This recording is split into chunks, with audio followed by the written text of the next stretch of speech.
This is OBERWEIS Dairy, outside of Chicago. They produce milk and ice cream. Many of the workers inside this plant have no idea that their paychecks may drop by 2% next year because of the payroll tax stalemate in the nation's capital. I don't think the uncertainty has yet really hit the average worker. I don't think average worker has put two and two together that come January, the way things are going, my paycheck is going to be less by a couple percent. And on the eve of this holiday season, small business across America is still trying to survive. Most Americans are worried about their wages.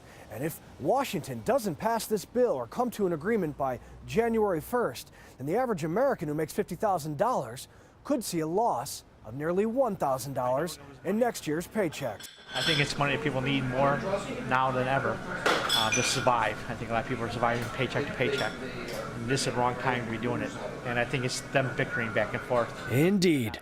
And when the House voted the 2-month tax payroll extension down on Tuesday, the partisan bickering flared up again. But we know the Senate has been unable to agree. The clock is ticking. And let's do this once, and let's do it the right way for once.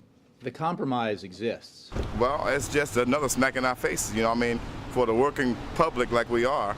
We just can't get ahead. It seems like everything that Congress and everybody's doing is always against us. So what does this mean for business? With smaller employee checks, will morale be down?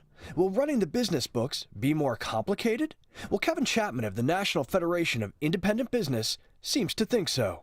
The idea that they're not sure what tax breaks will be available to them next year, they're not sure what their payroll situation will look like next year, and we only have a few days until the new year, is emblematic of a major problem. Back at OBERWEIS Dairy, they use an automated payroll company, so getting their employees the wage earned won't be a problem. And the owner, Joe Oberweis, well, he's optimistic that the politicians will reach a deal by the deadline, January 1st. I don't have a crystal ball.